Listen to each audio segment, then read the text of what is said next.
Well, last night was sure a historical night for the Winnipeg Jets, breaking the franchise record for the most wins in a row. And as well as that, too, Mark Scheifele had some history to break as well last night. And it has been an incredible season for the Winnipeg Jets. And last night and this overall stretch from February in January as well has been absolutely incredible. So we're going to talk about all of it today. The Winnipeg Jets, first in the NHL, post the Four Nations break. We were a little bit worried that in the second half of the season, they were going to slow down a little bit. They had a little bit of a rough patch, and I think it was like November and December. They were a little bit slower than they were at the start of the year, which is expected. However, they have picked it right back up where they left off with a record of 41-14-3 for 85 points. They have 10 straight wins. They have been unbelievable, especially in the last couple of weeks.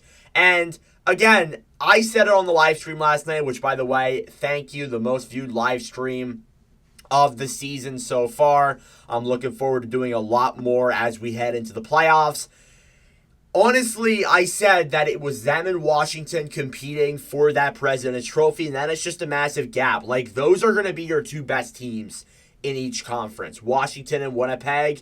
And it's funny because they both begin with W, and the W teams are getting all of the W's this season, which somebody commented, and I thought it was very funny. But regardless, we're going to go through the 10-game winning streak, look at the players and how they've done in this 10-game winning streak, and also look at how they've done throughout the entire season as well. It's a pumped-up video, a great video for the Winnipeg Jets. Their first loss, or I guess their last loss, was January 20th, over a month ago, versus the Utah Hockey Club, where they lost 5-2. Again, you play a divisional rival a lot of times. You're going to tend to lose at least one of them, and that was a result of that. Even then, before that, they were still one of the hotter teams in the NHL. And even down this stretch, they have been by far the hottest team in the league. 100%. So they start off their 10-game winning streak with a 3-2 overtime win against the Colorado Avalanche. Now, again, there are a lot of divisional rivals in this streak and conference rivals as well. They do play some teams in the Eastern Conference as well. But it started off with Colorado in a 3-2 overtime win. Then you go on to Utah again. The second time you're playing Utah in that week, you beat them 5-2 instead of losing 5-2. So you flip the script completely. That's what a good team does, and the Jets got it done. They're now up to 2 in a row. They play Calgary that following Sunday. They also win that one 5-2. So again, you're winning in pretty dominant fashion here as well. I mean, you really look at all these games. They've only allowed more than 2 goals 3 times, and 3 goals, more than 3 goals once. So again, like, this team is playing very well defensively minded game, and they also have the best goal in the NHL in that as well. And they're also scoring at a very high level too. They've had a couple of games on this stretch. I think only one game, I'm looking at it right now, they've only had one game where they've scored less than 2 goals. Pretty wild when you think about it. So they go to Montreal, they win that one 4-1. You know, Montreal kind of struggling, so it's not that hard of a win. Then you go to Boston, you win that one 6-2. I think they went to Boston, I'm pretty sure. So that's a big win there. And then the big one, basically before the Four Nations break. They had a couple games before that, but that was a game that everyone had marked on their calendar. Washington versus the Jets. Again, as I said, the 2 best teams in the NHL, number 1 in each conference, and they come out with an incredible 5-4 thrilling win. And that just showed that was one of the best games I've seen all season, honestly. It was incredible. That's the 2 number 1 teams in the league, and both played a really well-rounded game. It was very close, but the Jets obviously ended up getting the win 5-4, and, you know, they have won 6 games in a row up to that point. And then heading into the Four Nations break, they play Carolina. They shut them out 3-0. It was a very well-played game. I remember watching that one as well. I watched a lot of Jets hockey the last couple of weeks. It's been actually insane. And then to end off before the Four Nations break, they play the Islanders. They win that game 4-3, and they go into the break with 8 wins in a row. Again, there wasn't a lot of players from this team that were playing in the tournament either. I think it was really just Kyle Connor and Connor Hellebuck there as well. So honestly, I think that for the Jets, They have been playing a very well-rounded game, and again, like you get a lot of your guys to rest, like Velarde, Scheifele, who probably should have been on that team if we're being honest. Perfetti, Ehlers. You get a lot of guys that are rested there, and that's a huge benefit to this roster, and I think that really goes a long way. So they come back from the Four Nations. Josh Morrissey obviously wins the gold medal with Canada. Didn't play because of illness, but still won. Congratulations to him. You come back, you play the St. Louis Blues on Saturday, and you win that game 4-3 in a shootout. I thought that was, again, it was a close game. It wasn't easy for the Jets to win, but again, they get another dub in extra time. And then they play the Sharks. Last night in my live stream, over 60 people tuned in to watch me commentate that game. It got really close, like a lot of games San Jose plays, but they ended up tying it with 25 seconds left and winning in overtime to cap off the 10th straight win for this Jets team. Now, I've talked about the Winnipeg Jets a lot this season. I made a lot of individual videos on them. I wanted to, with this 10-game winning streak, to really take a look at how the players have been playing during the 10-game winning streak and not really their overall season stats. Because, again, I think that's more better to really measure who have been the players who have been playing the best over this stretch of games. So starting off, the number one guy, and again, it's a four-way tie. You have literally 6 players who are scoring at a point per game or above pace in that 10-game winning streak. So you either have 10 or more points, more or less. And that's crazy. That's a whole top 6 that is scoring at that level. That is wild when you look at it. So the leading guy, I think it's 5v5 points that's sorted out, but it's Gabe Velarde, who has had an unreal season. I don't think enough people are talking about how good he's been this year. In the 10-game winning streak, 7 goals, 5 assists, 11 points. He's been scoring. He's been making passes. He's been getting first-line ice time there as well. Like, he has been unbelievable for the Winnipeg Jets and has been somebody who, like last season, dealt with injuries but was still pretty damn good. And now he's finally getting recognition he deserves in this run. And I still don't think he's getting enough recognition. He's one of the more underrated players in the league, I think, even still. Like, the guy has over 50 points. He's having a career season. He's finally doing what he was projected to do with the LA Kings. It's so much fun to watch, honestly. Next up then, Mark Scheifele, who has a little bit more oomph to it than Velarde for sure. Scheifele, 5 goals, 6 assists for 11 points, has 65 points on the season, over 30 goals at that. One of 2 players to have that mark.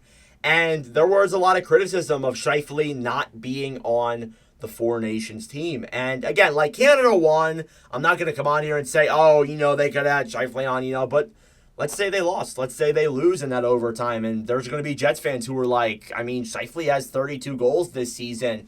And here you are not putting a 30-goal scorer on the team. Like, he's having an unreal season, and he didn't make that team. And there was a lot of criticism for that. But again, Canada won. I'm not going to go into it and criticize the hell out of Canada. I don't think that's fair. They still won the tournament. If they lost, and they lost in a dramatic fashion, then yeah, you could come on here and say that. But Scheifele is a little bit more oomph to it. Not for that reason. He broke the all-time Jets goal record last night. Here's my call on it. I didn't even know it at the time, but I was more focused on the 10 straight wins. Connor into the zone, stick handles it, skates it back around, over then for Scheifele.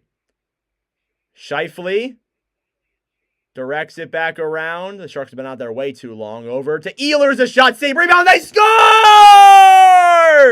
Mark Scheifele, 10 straight wins! And Winnipeg, with a late goal, gets the overtime winner. And they survive a scary one there against San Jose. Wow. To which somebody brought it up in the chat later on saying that he broke the all-time goals record. And I first thought he was saying, yeah, I know the 10 straight wins, that is a record. But I didn't even realize that he is now the all-time leading Winnipeg Jets scorer with 329 goals, passing Ilya Kovalchuk, who played in the Thrashers, so they do add that history on. But again, Scheifele making history there with the Winnipeg Jets and showing how special this player is. He might be the best player in Jets history.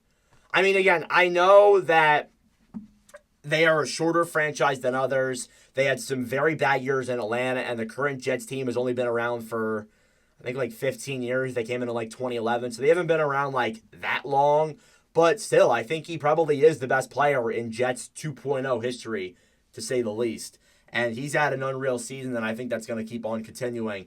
Kyle Connor, 4 goals, 7 assists, 11 points as well. He's had an insane season, 71 points, leads this Jets team. I think Connor can get 100. We asked the question, can he get 50 goals?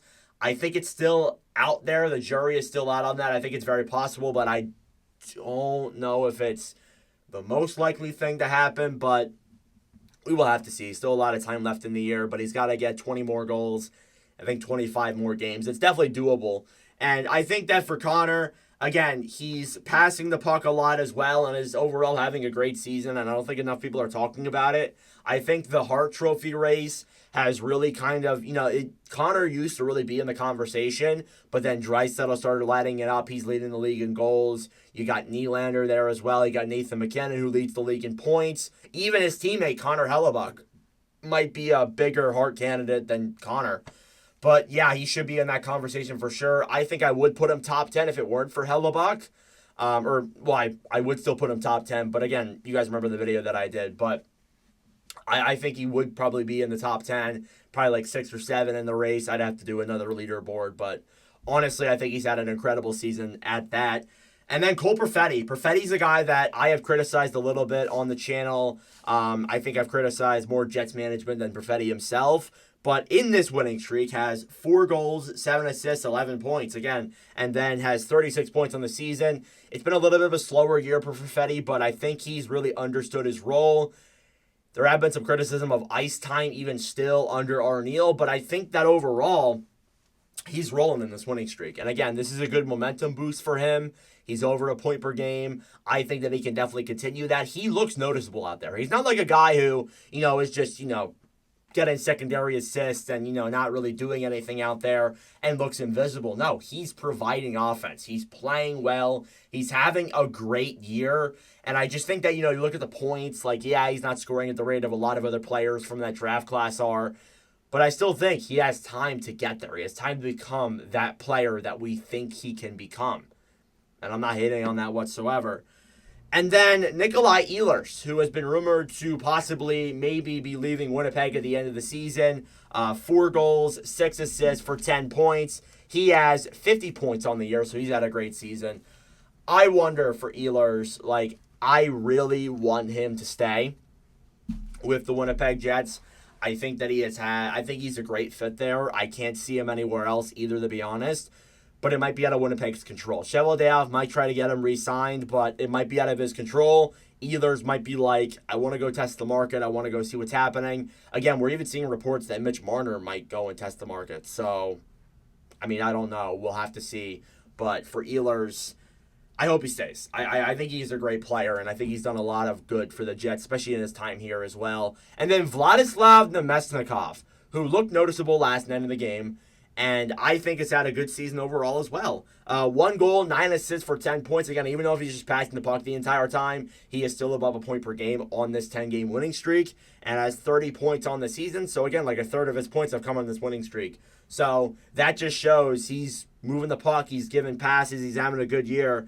And I think there's got to be a lot of credit for that for sure. Now, moving on to the defensemen who have played well on this streak. Josh Morrissey's got to be up there. Has 3 goals, 4 assists, 7 points. Has 47 points on the year. Again, I've said it many times in Jets videos. It sucks that he plays on, it seemed like how he does, and the Norris Trophy so competitive. Because I think in other instances, he would be one to win the Norris. But there's so many other good defensemen out there like Quinn Hughes and Cale Makar and even a guy like Adam Fox, who I think Morrissey's been better than him this season. But yeah, those guys are just more well-known than Morrissey, and that's just the unfortunate part. But again, I really do like Morrissey. I think he has a ton of potential with that Winnipeg team, and I think has done a lot of good for sure and is going to be there for a very long time. Also, Neil Pionk. Pionk this year, 2 goals, 4 assists for 6 points, or at least in the 10-game winning streak. This year, though, has 36 points. He had a really good offensive start, kind of cooled down a little bit, has probably been their 3rd best guy, maybe 4th. I think Sandberg's been a little bit better otherwise, defensively. He's been really good, as well as Dylan and all those guys they have on that back end. DeMello is what I meant, Dylan DeMello. And I think that overall it looks like a good blue line there on the back end. Again, Pionk, more offensive. I did hear a report today that the Jets are actively trying to re-sign him. So if you're a Jets fan, you got to be excited about that for sure. And I think overall that he's been a good offensive guy, and I think that you should keep him around. Maybe not for, don't overpay him, but still keep him around on like a bridge deal. I think that'll be a good move. And then Sandberg, as I mentioned. Sandberg, 1 goal, 4 assists, 5 points. He's going to be a more defensive type player, but he is the third best guy in defense leading this team. And again, he's been very good defensive minded. I've seen a lot of Winnipeg Jets fans tell me that he could get like $6 million, like $6 or $7 million just because of his defensive play. And I'm like, hey, all the power to him. You need defensive defensemen. And I think that for him, pay him. Why not? Give him some money. I mean, I think he deserved it with the way the Jets have played this year. And then the man himself, Connor Hellebuck, who's played 7 games on this 10-game streak, has a 7-0 record, believe it or not, a 2.13 goals against average, and a .917 save percentage. This season, 35-7-2, a 2.04, a .925. Again, I've been saying it for the entire stretch. He's going to get a Vezina trophy. He's going to win it. I think it's going to be his 2nd straight Vezina, his 3rd of his career. I think he's a lock for the Hall of Fame at that point. I don't know if he's first ballot, but he's definitely going to get in. Even if he doesn't have that playoff success, we have seen goalies who just can't win it in the playoffs still make it into the Hall of Fame. So I think without a doubt, Hellebuck is a guy that can definitely, win a Vezina and get into the Hall of Fame for sure. And even if the Jets, if they go on a far playoff run this year, I think that narrative goes away.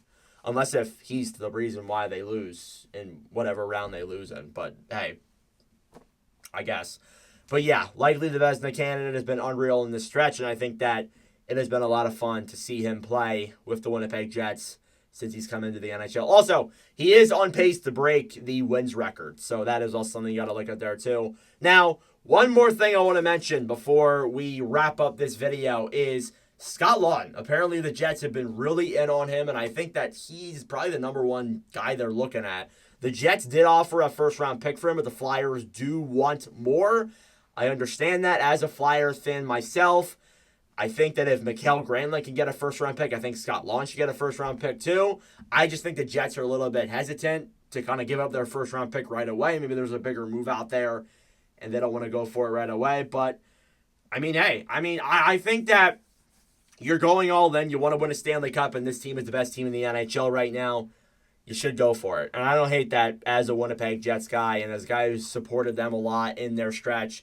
And I just think overall they have a lot of potential to do some good things in the playoffs. And I hope it's just not another year where they ball out in the first round. I hope that doesn't happen. Seriously, because I really enjoyed this Jets roster. So let me know your thoughts in the comment section down below on the Winnipeg Jets this season. Thank you guys so much for watching. If you enjoyed, make sure you like the video down below. And please do consider subscribing to join the community that we are building here. Again, the Jets fans who tuned into last night's stream, thank you so much for tuning in. I really do appreciate it. Again, I can post the commentary highlights up here if you want to go watch them. But yeah, it was an unreal stream. It's been an unreal run for the Jets. Thank you for watching, and I'll see you guys in the next video.